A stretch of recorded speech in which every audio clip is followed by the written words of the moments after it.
미국의 그 이스턴 대학교의 사회학 교수이면서 유명한 설교가 중에 토니 캄폴로라는 분이 있어요. 이분이 한 번은 하와이에서 그 강의 초청을 받아서 하와이에 간 적이 있습니다. 갔는데 그날따라 새벽에 일찍 일어나게 되고 일어나서 출출하니까요, 어디 식당이 없나 밖에 나가서 식당을 찾고 있는데 찾다가 식당 하나를 발견합니다. 식당 안에 들어가 보니까 식당이 너무 허름하고 지저분하고 밥 먹을 생각이 별로 안 나는 거예요. 나오려고 하는데 보니까 다른 데 마땅히 갈 데가 없어요. 그래서 그 자리에 거기 한쪽 테이블에 앉아서 커피를 시키고 간단한 빵을 시켜서 요기를 하려고 앉아 있는데 갑자기 그 식당의 문이 열리면서 7, 8명의 여인들이 우르르 몰려오는 겁니다. 언뜻 보기에도 여인들의 행색이 남다릅니다. 보통 여인이 아닌 거리의 여인처럼 보였습니다. 떠들썩하게 들어오더니 자리를 잡고 앉아서 이제 이런저런 얘기를 하는데 그 중에 한 여인이 이렇게 얘기합니다. 야, 내일이 내 생일이야. 벌써 내가 39살이네. 9살이네. 근데 그 얘기를 듣고 있던 한 여인이 다른 여인이 그렇게 얘기하는 거예요. 그래서 어쩌라고? 뭐 생일 파티라도 해줄까? 야, 우리 같은 신세에 무슨 생일 타령이냐? 이렇게 면박을 주는 거예요. 그러니까 화가 나겠죠. 그러니까 이 여인도 화가 나니까 응수합니다. 야, 내가 언제 너보고 뭐 생일 잔치 해달라 그랬냐? 내가 내일이 생일이란 얘기 내일 가지고 내가 얘기도 못해? 이러면서 서로 간에 이제 언쟁이 오가고 목소리가 오가더니 급기야 욕설이 나오면서 싸움이 벌어진 겁니다. 새벽에 난투극이 벌어진 거예요. 난장판이 되고 말았습니다. 캄폴로 교수가 한 곳에 앉아서 그것을 바라보다가 그런 생각이 들었대요. 왜 그럴까? 내일이 내 생일인데 그러면 뭐라 그러면 돼요? 축하해 한마디 하면 되는데 근데 왜 그 말을 못할까? 왜 이렇게 되었을까? 결론은 그 여인들의 마음이 닫혀져 있다. 어쩌면 인생의 고단한 삶이 만만치 않은 인생의 그들의 환경이 저들의 마음의 문을 닫게 한 것이 아닌가. 그래서 그 마음이 닫혀지고 메마른 가슴을 가지고 살아가는 가장 가까이 있는 친구의 생일, 그 생일에 생일 축하한다는 말 한마디도 제대로 할 수 없는 그 닫혀진 마음, 그 마음 때문이 아니었을까. 사랑하는 여러분, 오늘 우리의 마음은 어떻습니까? 여러분의 마음을 한번 점검해 보십시오. 혹시 우리 마음도 닫혀져 있는 것이 아닌가? 어느 순간 고단한 인생의 여정 때문에 아니면 여러 가지 내 인생에 일어나고 있는 고난으로 인한 어떤 상처 때문에 내 마음을 우리는 스스로 닫아놓고 그 가운데 혼자 있는 것은 아닌가? 오늘 본문에 보면 이런 마음들이 나옵니다. 자, 오늘 우리가 읽었던 말씀 마태복음 9장은요. 마태복음은 예수님께서 이 땅에 오셔서 가장 먼저 예수님이 전하신 복음 첫 번째 그 일성이 회개하라, 천국이 가까워왔다. 하나님 나라가 가까이 왔다 였습니다. 하나님 나라의 선포였습니다. 그리고 나서 예수님은 5장부터 7장까지 산상순을 통해서 하나님의 나라에 사는 사람들, 하나님의 나라의 윤리를 전하십니다. 어떻게 살아야 될 것인가? 그리고 8장부터 시작해서 이제 본격적으로 이 땅에 하나님의 나라를 건설해 가시는 겁니다. 하나님의 나라를 건설하는 방법이 첫 번째 등장하는 게 뭐냐면 병자를 고치시고 그리고 귀신을 쫓아내십니다. 그리고 오늘 읽었던 9장 1절부터 13절까지의 말씀도 여기에 해당하는 말씀입니다.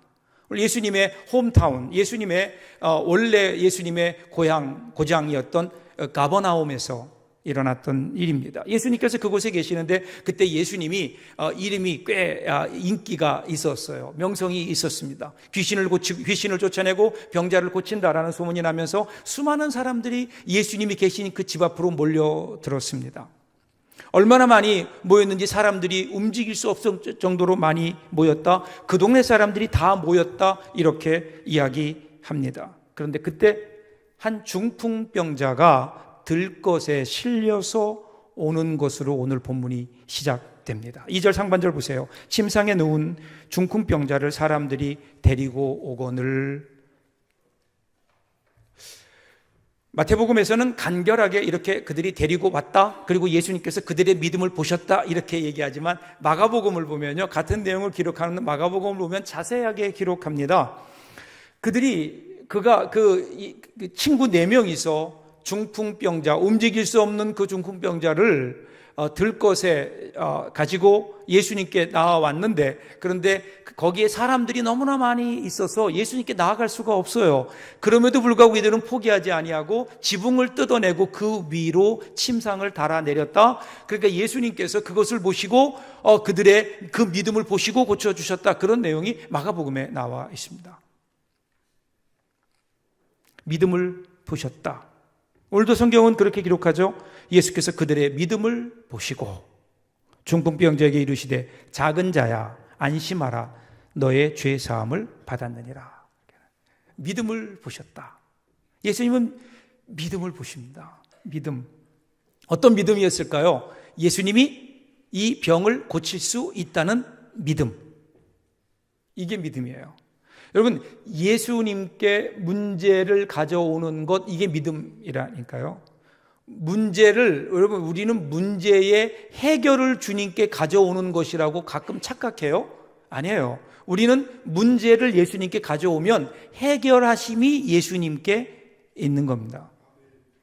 오늘 우리의 믿음이 어떨 때 보면 너무 추상적이에요. 그리고 너무 구체적이지 못할 때가 많아요. 우리가 분명히 믿죠. 천지를 창조하신 하나님, 온 우주를 창조하신 하나님, 우리를 죄 가운데 구원하셔서 천국으로 인도하시는 하나님, 천국에 들어가게 하시는 하나님, 이 하나님을 우리는 분명히 믿어요. 그런데 어느 순간 우리는 그것과는 비교도 안 되는 우리 인생 가운데 작은 문제를 우리 예수님께서 해결해 주실 것이다 라고 하는 믿음은 사실 없을 때가 있습니다.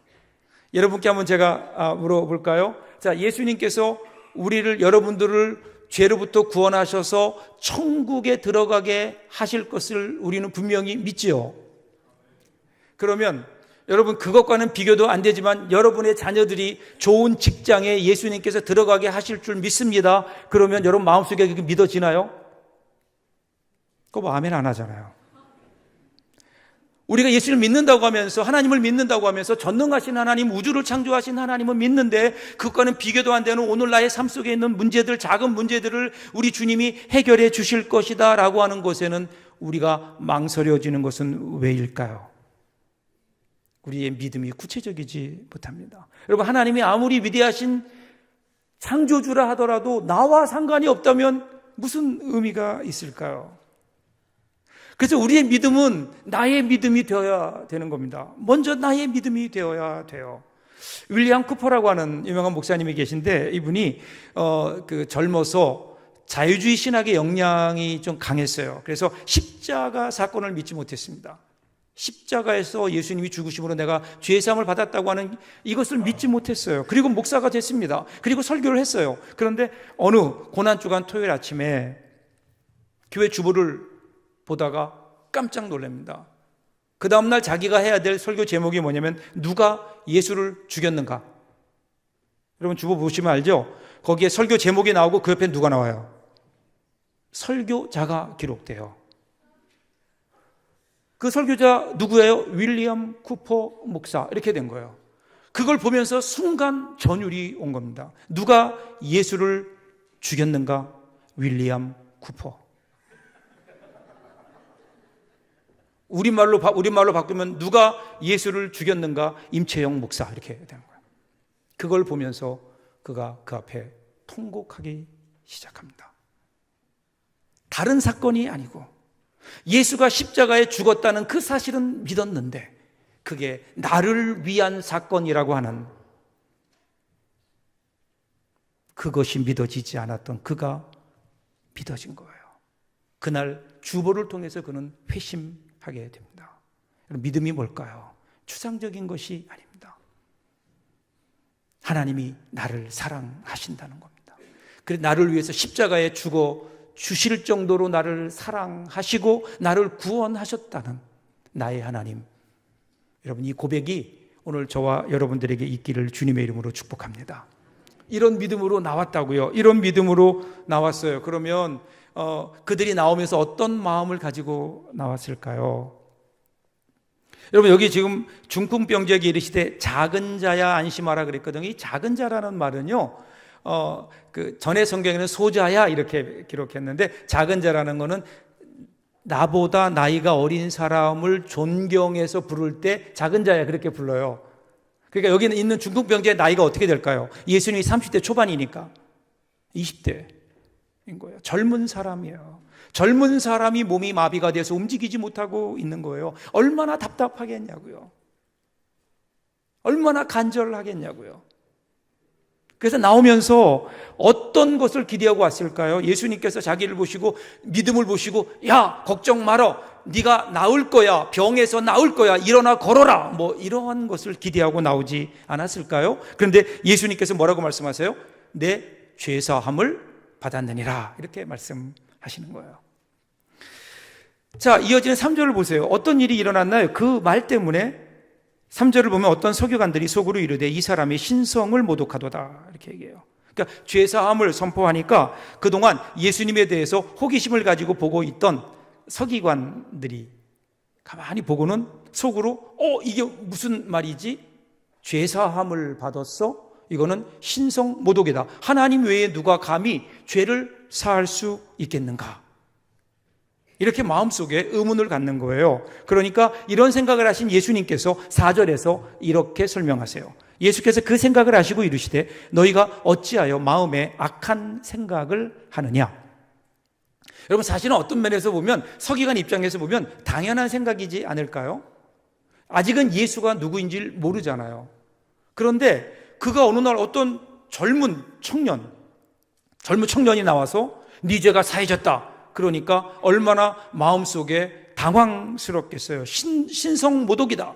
당연히 분노해야죠. 서기관들의 입장에서는 어쩌면 그게 정당한 분노일 수 있습니다. 그런데 예수님께서 이러한 반응을 보시고 뭐라고 말씀하시는가 하면 악한 생각이다, 이렇게 예수님께서 규정하시는 거예요.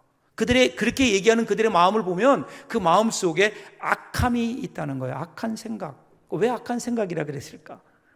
그 다음에 이어지는 5절을 보세요. 내 죄사함을 받았느니라 하는 말과 일어나 걸어가라 하는 말 중에 어느 것이 쉽겠느냐? 이렇게 물어보세요. 어느 게 쉬워요? 여러분 생각해 보세요. 네가 죄사함을 받았다라고 얘기하는 것과 하나는 네가 일어나 걸어라 라고 하는 말 중에 어느 게 더 쉬울까요? 분명해요. 그거는 죄사함을 받았느니라 하는 말이 훨씬 쉬워요. 왜 그런 줄 아세요? 그 당시 사람들, 유대인들에게는요, 죄사함 받는 방법이 있었어요. 알고 있었어요. 유대인들이 죄를 범하면 어떻게 하죠? 제물을 가지고 성전에 가서 제사장 앞에 그 제물을 제사로 드려서 하나님께 속죄제를 드리면 하나님 그 제사장이 나와서 네 죄가 사해졌다 이러면서 하는 거예요. 그러니까 죄가 사해지는 방법을 알고 있어요. 그런데 일어나 걸어라, 이건 달라요. 일어나 걸으라는 거는 뭐예요? 한 번도 본 적이 없어요. 중풍병자를 향해서 일어나 걸어라 이렇게 얘기한 사람이 누가 있어요? 이렇게 얘기는 할 수 있지만 진짜 일어나 걷지 못한다고요. 자, 예수님이 나중에 보면 곧바로 이어서 중풍병자를 고치시죠. 그러면 여러분, 그게 더 어려운 일이거든요. 그런데 왜 그 어려운 일을 말하시는 게 훨씬 나을 텐데 왜 쉬운 거를 얘기하셨을까? 여기에는 주님의 의도가 있는 거예요. 주님의 의도. 어떤 의도일까요? 먼저 그 서기관의 마음속에 있는 악한 생각을 지적하십니다. 자, 문제는 왜 문제냐면요, 예수님이 죄사함을 받았다라고 한 이 사건이 왜 문제가 되는가 하면 성전이 아니었다는 데 문제가 있는 거예요. 이건 성전에서 행해야 되는 일이에요, 그들에 따르면. 그리고 거기에는 속죄 제사도 없었어요. 그리고 그것을 누가 선포해야 되는가 하면 제사장이 선포해야 되는데 제사장도 아니라고요. 그냥 집에서 이름도 모르는, 얼굴도 모르는 낯선 청년이 네 죄사함을 받았느니라 이렇게 얘기한 거예요. 이것은요, 그 당시에 종교 지도자들이 볼 때에는 이것은 심각한 율법 위반이에요. 그리고 그 당시에 제사장과 성전 그 시스템에 대한 도전인 겁니다. 여러분, 이거를 좀 더 들어가 보면 이런 거예요. 이들의 관심은 어떻게 하나님만이 하실 수 있는 일을 네가 하느냐, 이게 아니에요. 그들의 마음속에 뭐냐면, 야, 그건 내가 할 일인데 내가 하는 일을 왜 네가 하느냐, 이거예요. 예수님이 이것을 지적하십니다. 그들의 마음 속에 있는 탐욕, 욕심, 이 욕심이 다른 사람들을 향해 나갈 때 편견으로 나가는 겁니다. 편견으로. 뒤에 11절에 보면 더 분명하게 나오죠. 바리새인들이 보고 그의 제자들에게 이르되 어찌하여 너희 선생은 세리와 죄인들과 함께 잡수시느냐. 오늘 우리가 다 보지 않지만 9절부터 보면 예수님께서 그 다음에 세리 마태를 부르시죠. 마태를 부르시니까 마태가 너무 기뻐서 그 주님의 부르심에 응답하면서 잔치를 벌리네요. 잔치를 벌리니까 누가 올까요? 자기 친구들이 오죠. 세리의 친구는 누굴까요? 세리예요. 세리들이 막 다 모여온 거예요. 그러니까 이것을 보고 있던 바리새인들이 뭐라 그러냐면, 아니 너의 선생은, 제자들에게 너희의 선생은 거룩한 분이라면서 어떻게 죄인들과 함께 먹고 마시느냐, 이렇게 분별력이 없느냐, 그렇게 도전하는 거예요. 편견이에요. 낙인을 찍는 거예요. 그들은 자기 안에 가지고 있는 자기의 생각, 자기가 가지고 있는 편견으로 세리는 죄인이라고 아예 낙인을 찍어 버리는 거예요. 그리고 그들은 죄인이고 나는 의인이고, 중풍병에 걸린 그 젊은이는 죄인이고 죄 때문에 그렇게 된 것이고 죄인이고 자기는 의인이고, 편견을 가지고 사람들을 가르는 겁니다. 아주 낙인을 찍는 거예요. 더 무서운 것은 이것이 사회적인 편견으로 발전해 나간다는 겁니다. 그래서 그들은 그 사회에 있는, 그 직종에 있는 사람들은 그 사람이 어떤 사람인가는 생각하지도 않고 세리이기 때문에 그들은 죄인이 되어 버리는 겁니다. 세리와 함께 있다고 해서 예수님도 지금 죄인으로 낙인을 찍고 있는 거예요. 무엇이요? 그들의 마음속에 있던 욕심이, 그것이 편견이 되어 버린 거예요. 요즘에는 우리가 가지고 있는 편견들, 우리가 살고 있는 사회가 지금 몸살을 앓고 있는데, 이 몸살을 앓고 있는 그 모든 근원을 보면 사실은 편견이 아닐까요? 나하고 다르다는 이유로, 나와 생각이 다르다는 이유로 서로를 정죄하고 서로를 죄인이라고 낙인 찍고. 그리스 로마 신화에 보면 캐피소스 강가의 침대와 나그네라는 이야기가 있습니다. 거기에 보면 프로크루테스라는 사람이 나와, 이 도둑놈인데 그 강가에다 집을 지어놓고 그 안에다가 침대를 들여놔요. 그리고 지나가는 사람들 거기를 유인합니다. 그리고 거기서 밤에 그 침대에 누이고 잠을 자면요, 가서 묶어요. 묶은 다음에 그 침대보다 길면, 다리가 길면 다리를 잘라버려요. 짧으면요 늘려요. 그래서 죽이는 거예요. 그리고 돈을 빼앗아요. 이게 프로크루테스의 침대입니다.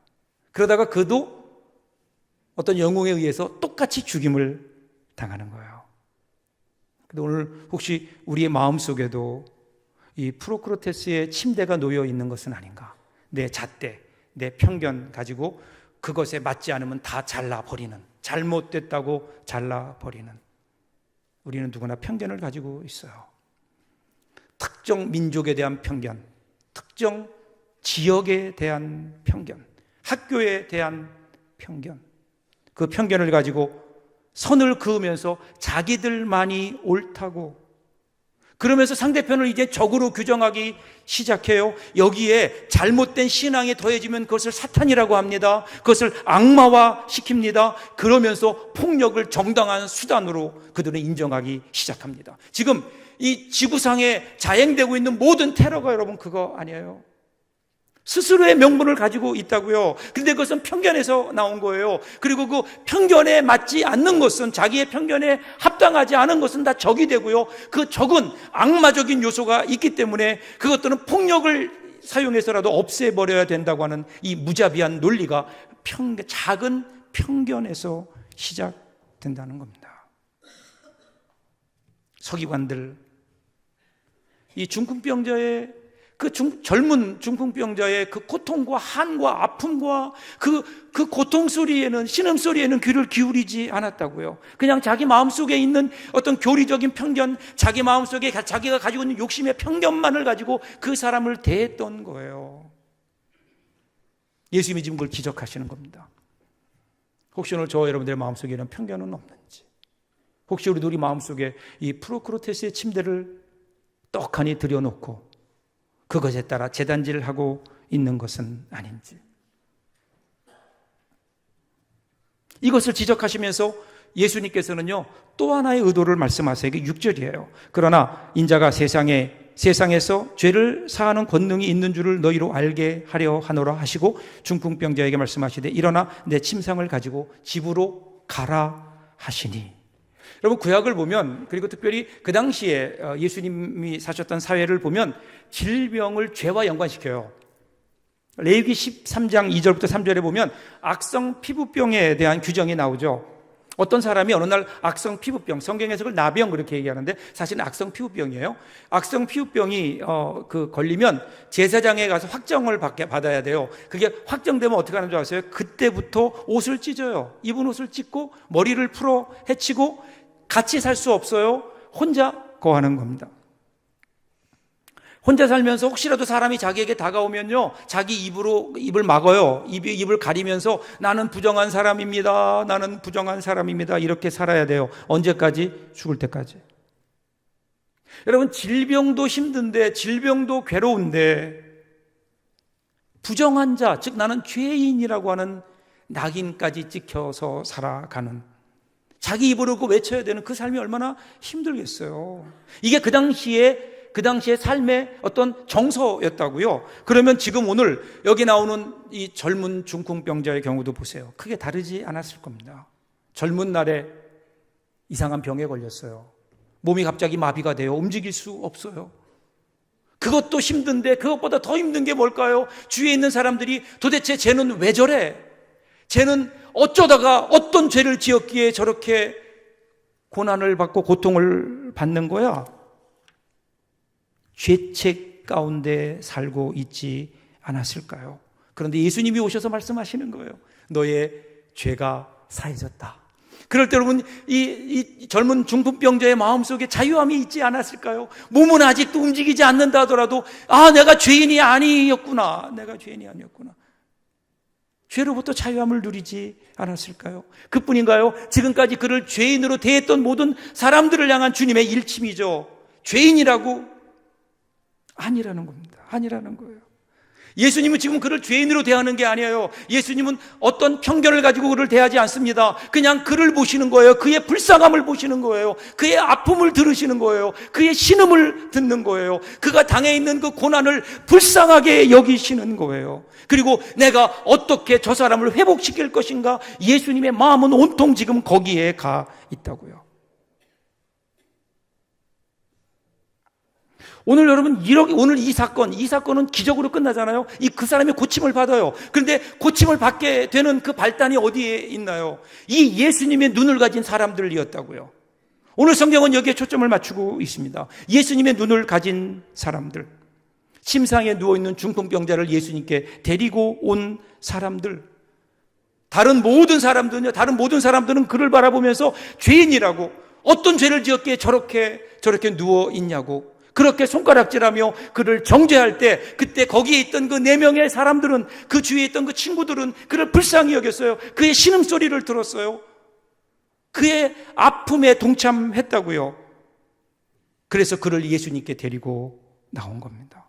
여기에 이 발걸음에 새로운 역사가 시작되잖아요. 혼자서 할 수 없다고요? 같이 했다고요. 같이. 혼자서는 할 수 없지만 이런 마음으로 함께하면 거기에 새로운 길을 만들 수 있음을. 그렇다면 오늘 우리 교회가, 우리 공동체가 가야 될 길이 이 길이 아닐까요?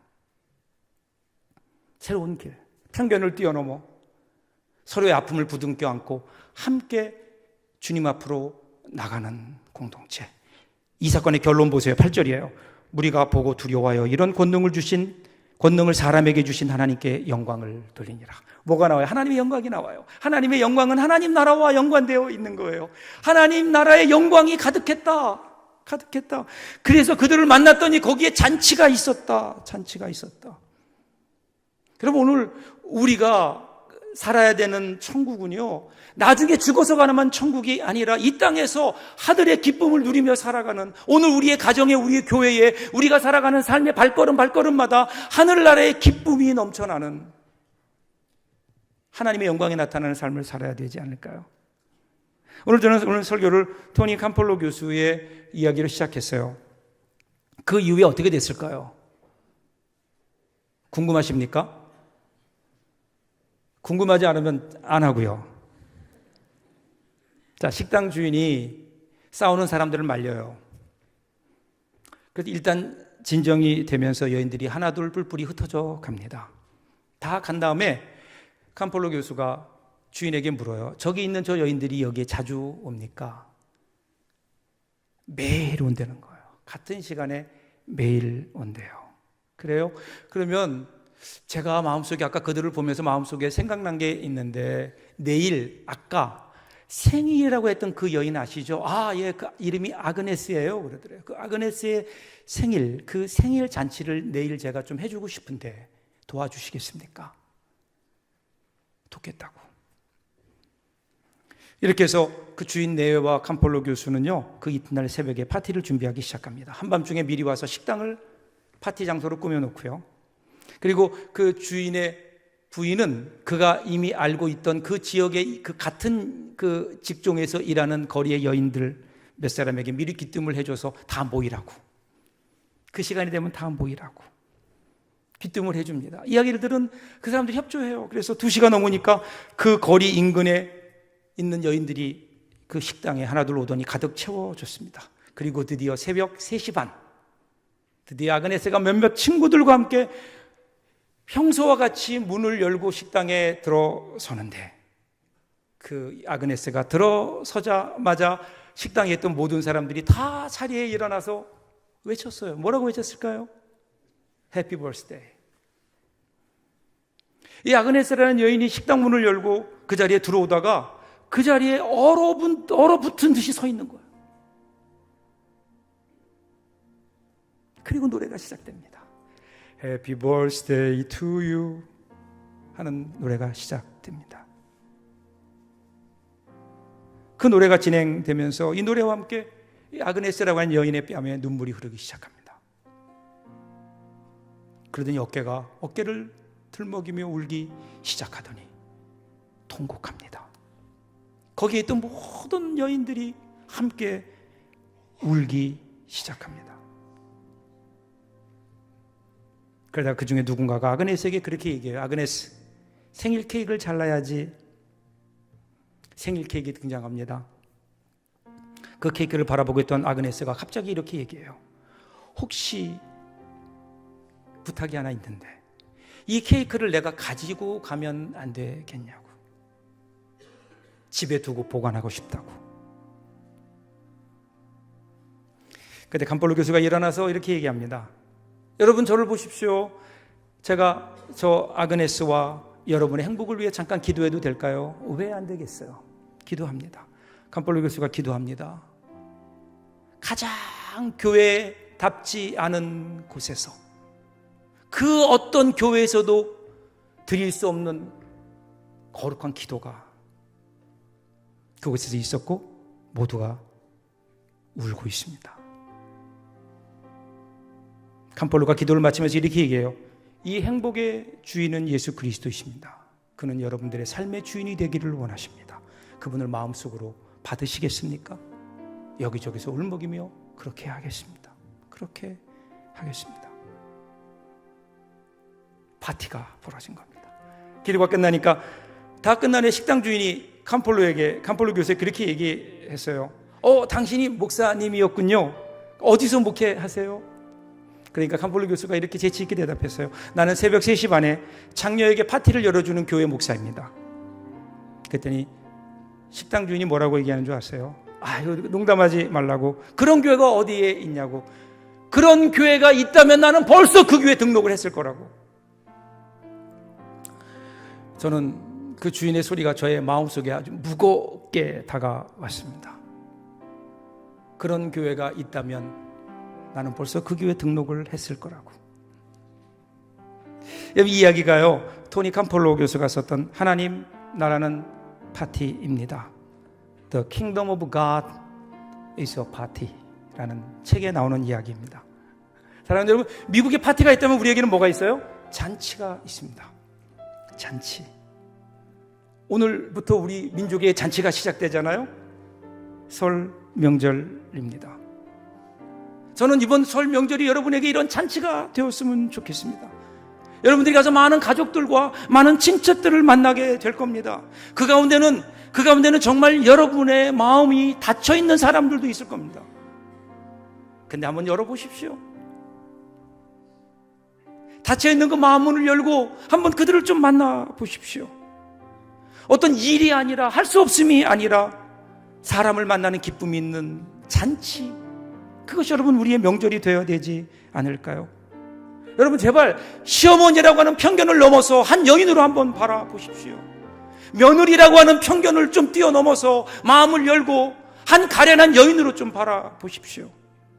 그러면 여러분 이번 명절은 우리에게 분명히 다르지 않을까요? 선입견과 편견을 뛰어넘어서 형제의 아픔과 고통을 함께하는, 만나면 좀 안아주면서 좀 위로하세요. 퍽퍽한 세상 사느라고 얼마나 힘들었냐고. 공부하는 조카들, 학생들이 있나요? 공부하느라고 얼마나 힘들었냐고. 위로하고 격려하고 함께하는, 그러면 여러분 진짜 그것이 우리에게 명절이 되지 않을까요? 여기에 진정한 만남이 있지 않을까요? 그때 우리에게는 잔치가 시작될 겁니다. 하늘나라의 잔치가 우리에게 시작되지 않을까요? 어느 곳에만 있는 이야기가 아니라 이번 명절에 저와 여러분의 가정에, 우리가 속한 교회 안에 날마다 이러한 잔치가 벌어지는 은혜가 우리 가운데 있다면 얼마나 좋을까. 저 여러분에게 귀한 은혜가 있기를 주님의 이름으로 축복합니다. 기도하겠습니다.